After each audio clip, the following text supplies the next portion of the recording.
Manor Farm, a once prosperous expanse of fields and barns, had fallen into disrepair. The weight of neglect hung heavy in the air. Mr. Jones, the farm's owner, had succumbed to the allure of the bottle. His once steady hand, now shaky and unreliable, had abandoned the reins of responsibility. The animals, once vibrant and full of life, were reduced to mere shadows of their former selves. Their coats were dull, their eyes vacant, their spirits crushed under the yoke of Jones's indifference. The fields, once teeming with the bounty of their labor, lay fallow and neglected. Weeds choked the life out of struggling crops, a testament to the apathy that had gripped the farm. The scent of decay hung heavy in the air, a constant reminder of the rot that had set in. The animals toiled endlessly, their bodies driven by instinct and fear, but their hearts were empty. The once grand farmhouse, a symbol of prosperity and order, now stood as a monument to decay. Its paint peeled, its windows boarded, its interior a testament to drunken revelry and broken promises. The laughter of children, once a common sound within its walls, had been replaced by the bitter silence of despair. The animals, once cherished members of the farm's ecosystem, were now viewed as mere commodities, their lives valued only for the labor they could provide.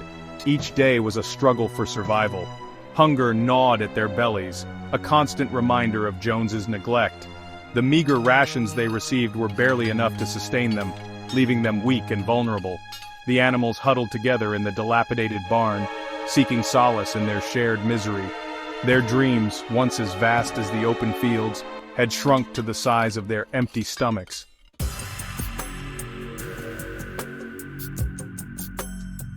The animals of Manor Farm bore the weight of Jones's tyranny on their backs. Every lash of his whip, every drunken curse that spewed from his lips, was a reminder of their subjugation. They were trapped in a cycle of endless labor, their only reward the fleeting satisfaction of a day's work completed. Fear was the currency of Jones's reign. It permeated every aspect of life on the farm, poisoning the very air they breathed. The animals moved with a caution born of fear, their heads bowed low, their eyes darting nervously at any sudden movement. The sound of Jones's boots on the cobblestone sent shivers down their spines, triggering a primal instinct to flee. They were prisoners in their own home, their spirits crushed under the weight of his oppression. The animals had witnessed the consequences of disobedience. They had seen their comrades dragged away, their cries for mercy swallowed by the night. The stories of their fate, whispered in hushed tones under the cover of darkness, served as a chilling reminder of Jones's absolute power. The animals had learned to suppress their anger, their resentment, their longing for a better life. To speak out against Jones was to invite his wrath, and his wrath was swift and merciless. So they endured, their spirits slowly being crushed under the weight of his tyranny. They existed in a state of perpetual fear, their lives dictated by the whims of a man who saw them as nothing more than tools to be used and discarded.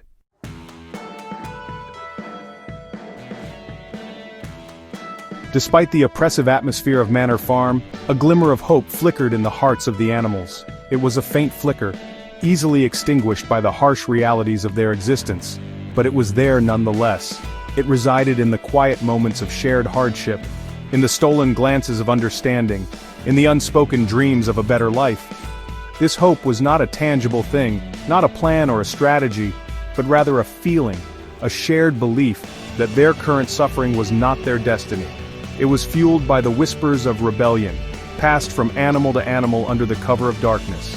Stories of distant lands where animals were free, where their labor was valued, where their lives had meaning. These stories, fantastical as they may have seemed, provided a beacon of hope in the darkness. The older animals, scarred by years of hardship, clung to this hope as a drowning man clings to a piece of driftwood. It was all that kept them going, the belief that one day things would be different. The younger animals, their spirits not yet broken by the harsh realities of life on Manor Farm, embraced this hope with a youthful optimism. They dreamed of a future where they were no longer slaves to Jones's tyranny, where they could live in peace and harmony, where their labor would benefit themselves and their community, not line the pockets of a cruel and indifferent master. This hope, this shared dream of a better life, was the only thing that kept the animals of Manor Farm going. It was the faintest flicker in the darkness, but it was enough.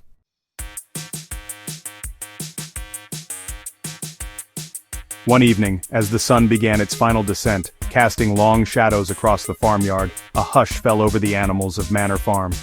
Word had spread, whispered from stall to sty, of a gathering in the barn, a meeting of the highest importance. The animals, their bodies weary from a day of toil, their spirits heavy with a lifetime of subjugation, nonetheless felt a flicker of anticipation. Could this be the moment they had been waiting for, the spark that would ignite the flames of rebellion? The air in the barn was thick with the scent of hay and animal musk, a potent reminder of their shared existence. The animals huddled together, their eyes fixed on the raised platform at the far end of the barn. There, bathed in the faint glow of a lantern, stood old Major, the venerable boar whose wisdom was revered by all. My friends, I stand before you today to speak of the injustices we have all suffered. The tyranny of man, the endless cycle of labor and oppression. But I also speak of a dream, a vision of a future where we, the animals, rule ourselves, where the fruits of our labor are our own, where the words freedom and equality are not just empty slogans but a lived reality. Old Major's words, echoing the unspoken thoughts of every animal present, struck a chord deep within their souls. His words, imbued with the weight of years and wisdom, ignited a spark of hope in the hearts of the animals, a hope that had long been dormant but never extinguished.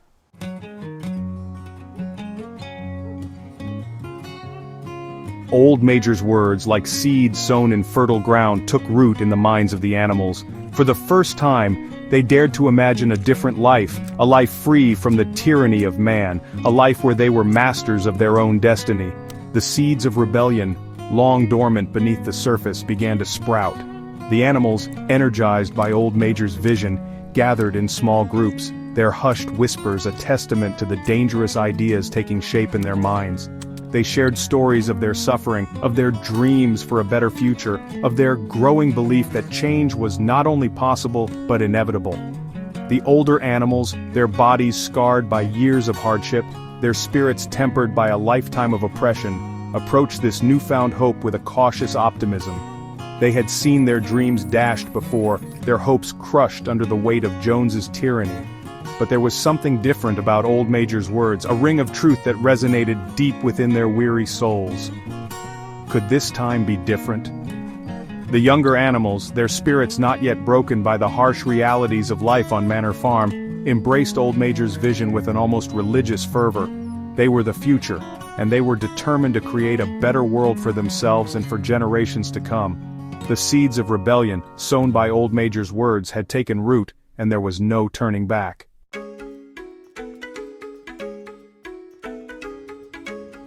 As the days turned into nights, a song began to be heard on the farm, a song that spoke of freedom, of equality, of a future where animals ruled themselves. The song, Beasts of England, had been taught to them by Old Major, and it quickly became an anthem of rebellion. The animals sang it in the fields as they worked, their voices blending together in a chorus of defiance. They sang it in the barn at night, their hushed tones a testament to the dangers of their newfound beliefs. The song spread like wildfire, passed from animal to animal, from farm to farm. It was a message of hope, a call to arms, a rallying cry for the oppressed. The words of Beasts of England stirred something primal within the animals, awakening a longing for freedom that had been suppressed for generations. The song spoke of a time when man would be overthrown, when the chains of oppression would be broken, when the animals would inherit the earth. It was a powerful message, one that resonated deeply with the animals of Manor Farm, who had long suffered under the yoke of human tyranny. With each rendition of Beasts of England, the animals' resolve grew stronger, their belief in their own power solidified. The song was not just a catchy tune, it was a weapon, a tool of resistance, a symbol of their shared struggle for a better future.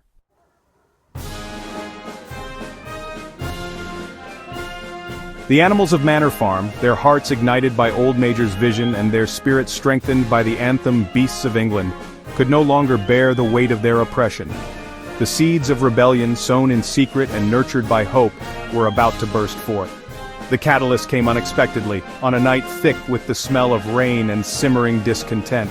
Mr. Jones, in a drunken stupor, had once again forgotten to feed the animals, his neglect the final straw in a long line of abuses. Hunger, that primal instinct that knows no master, gnawed at the bellies of the animals, fueling their rage. A low murmur, a rumble of discontent, spread through the barn like a gust of wind through dry leaves. The animals, their patience exhausted, their fear momentarily forgotten, began to move towards the farmhouse, their collective footsteps shaking the very foundation of Jones's tyranny. The element of surprise was on their side. Jones, lost in a drunken haze, was oblivious to the storm brewing outside his door. The animals, led by the cunning pigs and the powerful horses, surged forward, their cries of anger and frustration echoing through the night. Doors were smashed open, fences torn down, the symbols of their oppression crumbling before their righteous fury. The animals, united in their purpose, were an unstoppable force, their collective will a testament to the power of hope and the intoxicating allure of freedom.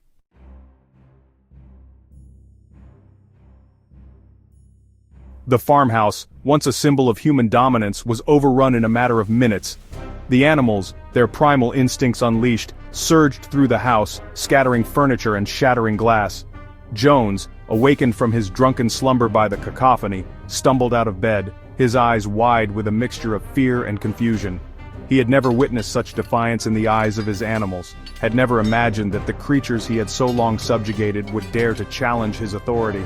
The sight of his animals, their eyes blazing with a righteous fury he could not comprehend, sent a shiver down his spine. He reached for his whip, his usual instrument of control, but it felt strangely inadequate in the face of this unprecedented rebellion. The animals, their numbers overwhelming, their anger palpable, advanced on him, their roars of defiance echoing through the house. Jones, his bravado crumbling in the face of this unexpected uprising, turned and fled, his retreat as undignified as his reign had been cruel. He scrambled out of the farmhouse, his pursuers hot on his heels, and disappeared into the night, the sounds of his panicked cries swallowed by the darkness.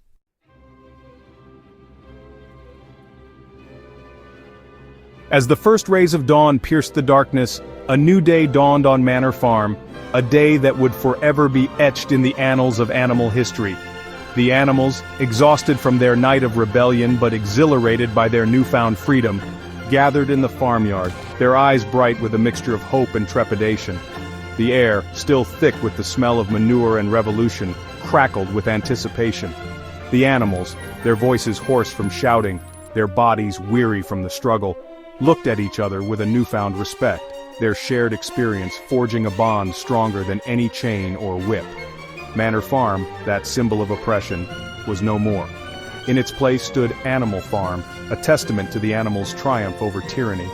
The animals, their spirits soaring, set about erasing the last vestiges of Jones's reign. The farmhouse, once a symbol of human dominance, was declared a museum, a reminder of the past they were determined to leave behind. The implements of their oppression, the whips, the chains, the cruel bits, were gathered together and burned in a bonfire, the flames a cathartic release from years of suffering. As the flames danced and the smoke rose, the animals sang Beasts of England at the top of their lungs, their voices echoing across the newly liberated land.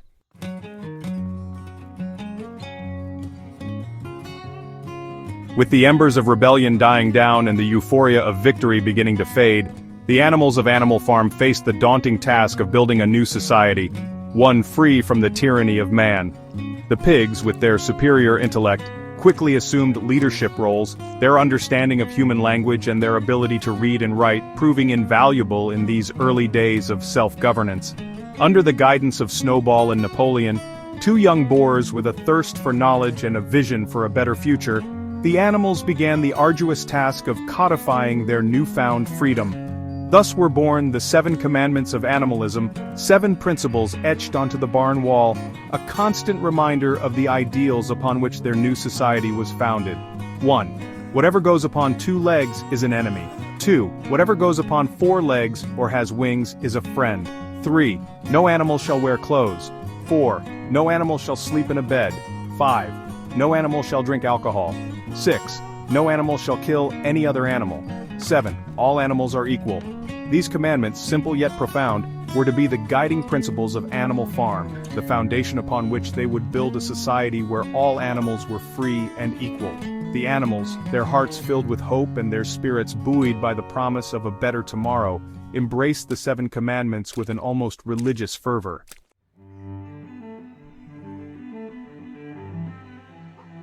In the early days of Animal Farm, a spirit of unity and cooperation prevailed. The animals, united by their shared experience of oppression and their collective dream of a better future, worked tirelessly to rebuild the farm and establish their new society.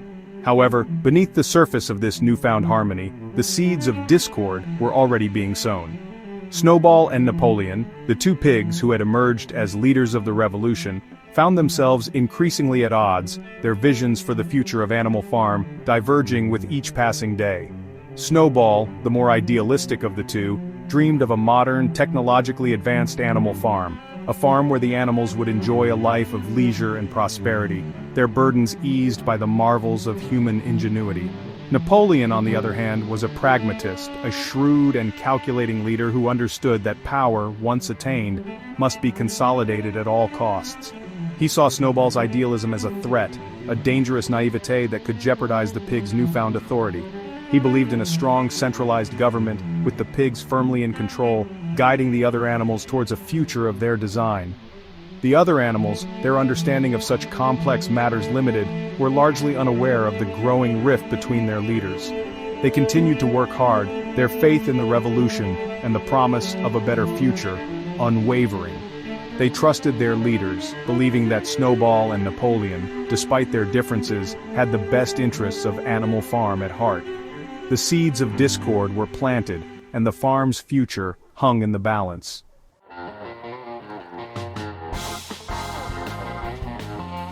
As the weeks turned into months, the differences between Snowball and Napoleon became increasingly pronounced, their rivalry spilling over into open conflict. Napoleon, ever the cunning strategist, began to consolidate his power, building a loyal following among the younger animals, who were easily swayed by his charisma and his promises of a glorious future under his leadership. He took a particular interest in the farm's dogs, recognizing their potential as a tool of control. He secretly adopted the puppies, weaning them himself and isolating them from the other animals. Under his tutelage, the puppies grew into fierce and loyal dogs, their obedience to Napoleon absolute. Napoleon, recognizing the power of propaganda, began to undermine Snowball's authority, whispering doubts and spreading rumors about his rival's intentions. He accused Snowball of being a secret agent for Mr. Jones, of plotting to sabotage the farm and return the animals to their former state of oppression. The animals, their memories of Jones's tyranny still fresh, were easily swayed by Napoleon's insinuations. They began to question Snowball's motives, their faith in their once revered leader shaken by Napoleon's insidious campaign of disinformation. The stage was set for a dramatic power struggle.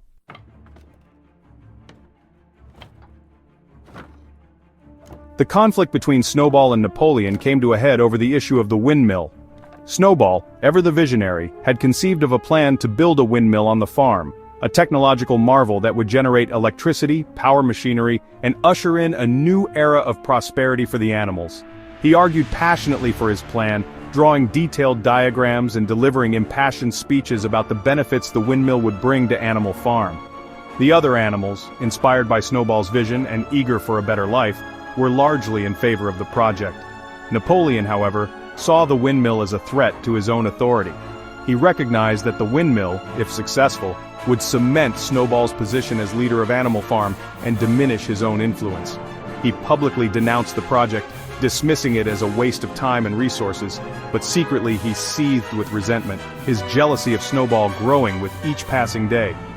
One Sunday morning, as the animals gathered in the barn for their weekly meeting, Snowball, with his usual enthusiasm, launched into a detailed presentation of his windmill plans. The animals, captivated by Snowball's vision, seemed ready to approve the project. Suddenly, Napoleon gave a prearranged signal, and the 9 hounds, now fully grown and utterly devoted to their master, burst into the barn, their teeth bared, their eyes wild with aggression. The animals scattered in terror as the dogs, on Napoleon's command, lunged at Snowball, who barely managed to escape their snapping jaws, fleeing the farm and disappearing into the distance.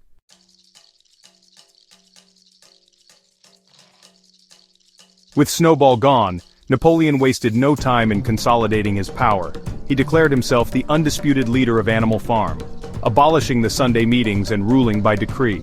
The animals, still reeling from the shock of Snowball's expulsion and cowed by the presence of Napoleon's menacing dogs, offered little resistance.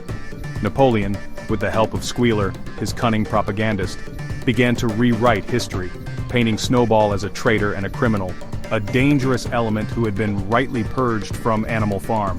He claimed that the windmill had been his idea all along, that Snowball had stolen his plans and attempted to take credit for them. The animals, their access to information carefully controlled by Napoleon and his cronies, had no way of knowing the truth. They accepted Napoleon's version of events, their fear of the dogs and their trust in their leader outweighing any lingering doubts they may have harbored. And so, Animal Farm, once a beacon of hope and a testament to the power of collective action, began its descent into tyranny, its fate now firmly in the hooves of a pig who had learned all too well the lessons of his former human masters.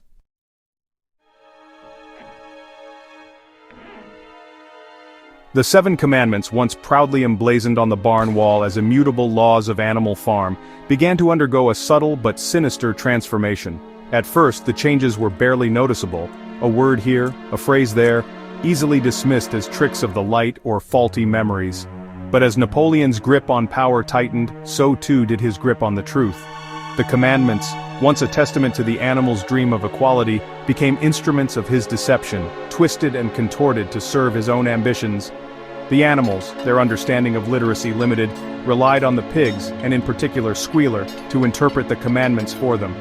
Squealer, a master of language and a skilled orator, could twist words like a snake, making the absurd seem reasonable and the unjust appear fair. He would stand before the assembled animals, his voice smooth and reassuring, and explain away the discrepancies, his explanations laced with just enough truth to make them palatable. He appealed to their fear of Jones's return, their respect for the pig's superior intellect, their desire for a prosperous future, all the while subtly shifting the narrative in Napoleon's favor. The animals, their trust in their leader's unwavering, accepted these explanations, their doubts silenced by Squealer's silver tongue and the ever-present threat of the dogs.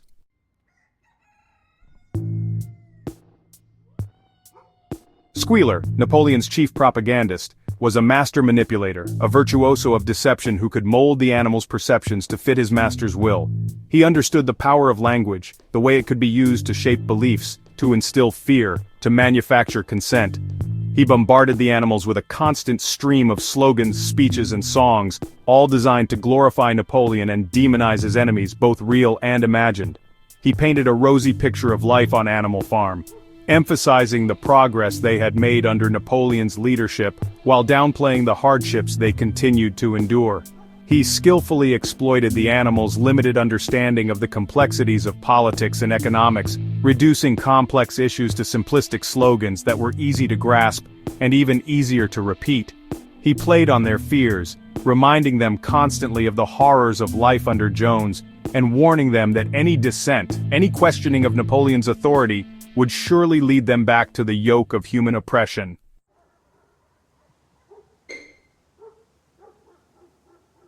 Despite Squealer's best efforts, the seeds of discontent, sown by the pig's betrayal of the revolution's ideals, began to take root in the hearts of some animals. The older animals, their memories of the rebellion still vivid, could not shake the feeling that something was amiss. They had witnessed firsthand the sacrifices made, the blood spilled, in the name of equality and freedom. They had believed in a future where all animals were equal, where the fruits of their labor were shared by all. But the reality of life on Animal Farm under Napoleon's rule was a far cry from the utopian vision they had fought for. They saw the pigs, once their comrades in the struggle against human oppression, now living lives of luxury and privilege, while the other animals toiled endlessly, their bellies often empty, their spirits broken. They heard the whispers of discontent, the hushed conversations about the missing milk and apples, the rumors of special rations for the pigs and their dogs. They felt the sting of the whip, wielded no longer by a human master, but by a fellow animal, a cruel reminder that power, once tasted, corrupts even the purest of hearts.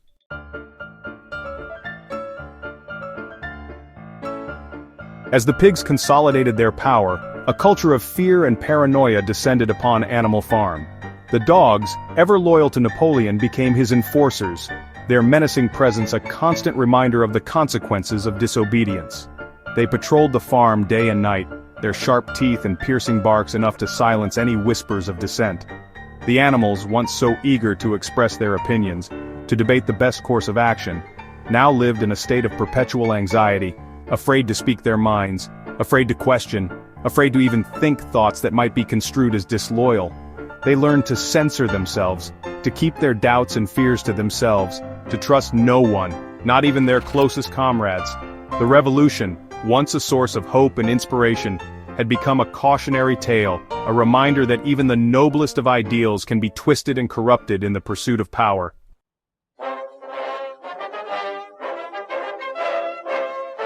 The construction of the windmill became the central focus of life on Animal Farm, a monumental undertaking that consumed their days and haunted their nights. Napoleon, having claimed Snowball's idea as his own, declared the windmill essential for the farm's prosperity, a symbol of their progress and their superiority over the neighboring farms, still under the yoke of human rule. The animals, their initial enthusiasm for the project dampened by Snowball's expulsion, and the growing atmosphere of fear, nonetheless threw themselves into the task with a mixture of duty and apprehension. They toiled tirelessly, their bodies driven by a combination of the pigs' relentless pronouncements and the ever-present threat of the dogs' watchful eyes. Every spare moment was dedicated to the windmill. The animals labored from dawn till dusk, their hooves and paws raw, their muscles aching, their spirits ground down by the sheer enormity of the task. The fields lay fallow, the harvest neglected, as all efforts were directed towards the construction of Napoleon's monument to progress. Rations were reduced, with the pigs assuring the other animals that the sacrifices they made would be more than rewarded once the windmill was complete. The animals, their bellies rumbling, their bodies weary, clung to this promise. Their faith in their leaders tested, but not yet broken.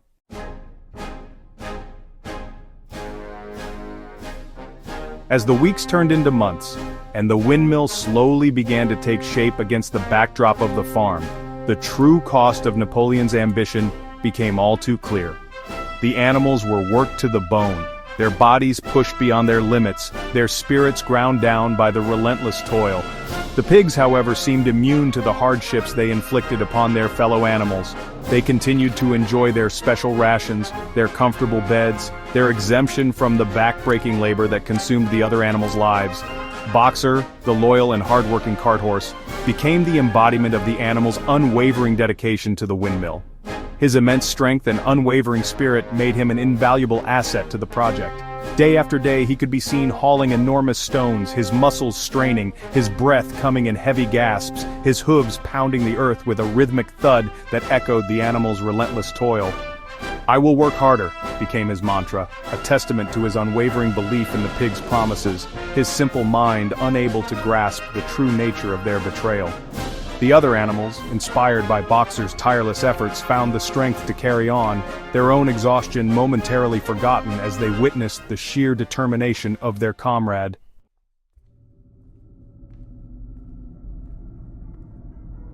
The animals' endurance, however, was not limitless. One particularly harsh winter, as the wind howled across the farm and the temperature plummeted, disaster struck. The animals, weakened by hunger and exhaustion, awoke one morning to find their hard work reduced to rubble. The windmill, their symbol of hope and progress, lay in ruins, toppled by a fierce storm that had raged throughout the night.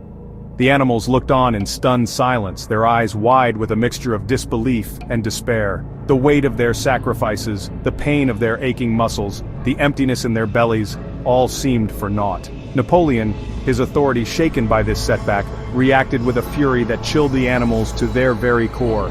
He raged and raved, blaming the windmill's destruction on Snowball, whom he accused of sabotage. He declared that Snowball, in league with the neighboring farmers, had crept onto the farm under the cover of darkness and destroyed the windmill in an act of spiteful revenge. The animals, their minds clouded by exhaustion and fear, were easily swayed by Napoleon's accusations. They had no way of knowing that the windmill had been poorly constructed, its foundations inadequate to withstand the force of the storm. They had no way of knowing that Napoleon, in his haste to complete his monument to progress, had ignored the warnings of the more experienced animals who had cautioned against rushing the construction.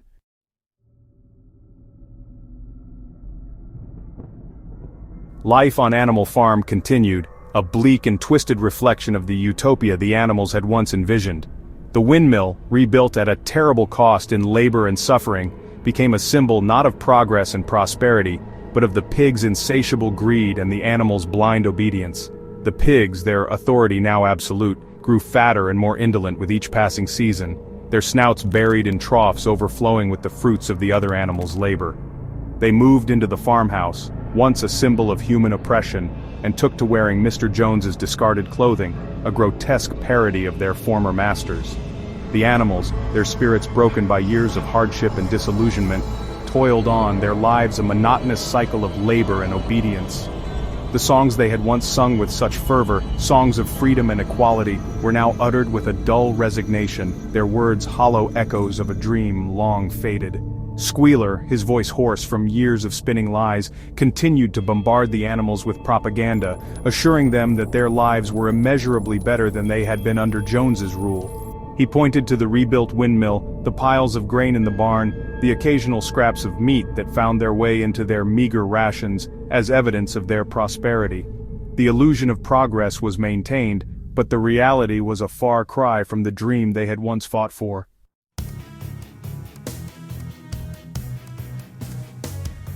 The pigs, once indistinguishable from their fellow animals in their shared struggle against human oppression, underwent a chilling transformation. Their physical appearance, once rough and unkempt, became sleek and porcine, their snouts adorned with the telltale signs of gluttony and indulgence. They walked upright, their hooves encased in polished leather boots, their gait mimicking the swagger of their former human masters. Their snorts of derision, once directed at the cruelty and injustice of human rule, were now aimed at the animals they had come to view as their inferiors. They adopted human vices with an alarming enthusiasm, their days spent in drunken revelry, their nights consumed by card games and backroom deals with the neighboring farmers, who had once viewed them with suspicion and contempt. The 7 Commandments, once the foundation of their new society, were systematically ignored and eventually painted over, replaced by a single chilling maxim: all animals are equal, but some animals are more equal than others.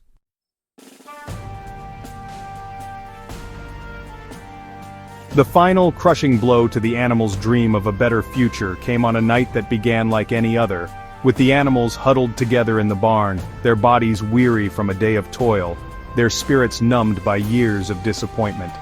As they lay in the darkness, listening to the sound of the wind whistling through the cracks in the barn walls, they heard the unmistakable sound of laughter coming from the farmhouse. It was not the hearty laughter of comrades sharing a joke, but the cold, mocking laughter of those who wield power without mercy. Curiosity, that flicker of defiance that still burned faintly in their hearts, compelled the animals to creep closer to the farmhouse, their hooves silent on the dew-covered grass. Peering through the window, they witnessed a scene that shattered their last remaining illusions. There, seated around a table laden with food and drink, were the pigs, their faces flushed with wine and greed, their voices thick with laughter and self-satisfaction, and seated among them, their backs turned to the window, were the farmers from the neighboring farms, their faces hidden from view, but their presence unmistakable. The animals watched in stunned silence as Napoleon, his snout buried in a foaming tankard of beer, raised his glass in a toast to the assembled company. "To Animal Farm," he slurred, his words barely comprehensible, "and to our continued prosperity."